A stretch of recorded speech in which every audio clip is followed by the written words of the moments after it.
Hello বন্ধুরা, আমাদের স্মার্টফোনের ভলিউম ফুল থাকার পরেও যখন কোনো ব্যক্তি আমাদের কল করে তখন ওই রিংটোনটির ভলিউম আমরা শুনতে পাই না বা রিংটোনটি খুব আস্তে আস্তে বাজতে থাকে।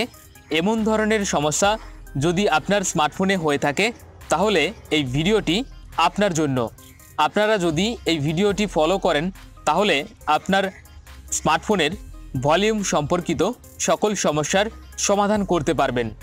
যখন কোনো ব্যক্তি আমাদের কল করে তখন রিংটোনের সাউন্ড খুব আস্তে আস্তে শুনতে পাওয়া গেলে আপনাদের প্রথমে যেটা করতে হবে, আপনার স্মার্টফোনে থাকা সেটিংস অ্যাপ্লিকেশনটিকে ওপেন করে নিতে হবে।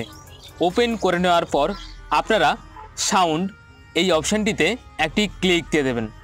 ক্লিক দিয়ে দেওয়ার সাথে সাথে আপনাদের সামনে এরকম ধরনের ইন্টারফেস ওপেন হয়ে যাবে। এখানে সাউন্ড সম্পর্কিত বিভিন্ন ধরনের ক্যাটাগরি রয়েছে।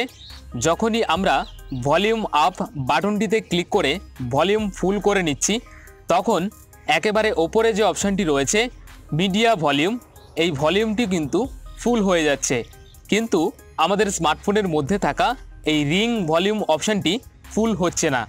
এজন্য আমাদের রিংটোনটি কল আসার সময় আস্তে আস্তে বাজতে থাকে।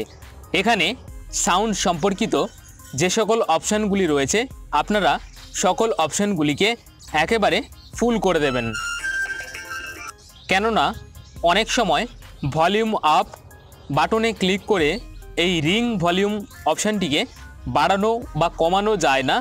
সেক্ষেত্রে কল আসার সময় রিংটোনটি আস্তে আস্তে বাজতে থাকে।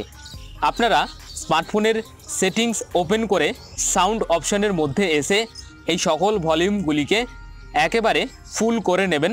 তাহলে যখন কোনো বন্ধু আপনাদের কল করবে তখন আপনার স্মার্টফোনের রিংটোনটি একেবারে ফুল সাউন্ডে বাজতে থাকবে। এভাবে আপনারা আপনার স্মার্টফোনের সাউন্ড সম্পর্কিত বিভিন্ন সমস্যার সমাধান করতে পারবেন। আশা করি এই ভিডিওটি আপনাদের অনেক কাজে আসবে। যদি ভিডিওটি আপনাদের ভালো লাগে তাহলে অবশ্যই একটি লাইক দেবেন। আর আপনি যদি এখনও আমাদের এই চ্যানেলটিকে না সাবস্ক্রাইব করে থাকেন তাহলে এখনই সাবস্ক্রাইব করে নিন এবং পাশের নোটিফিকেশান আইকনটিতে অবশ্যই ক্লিক করবেন।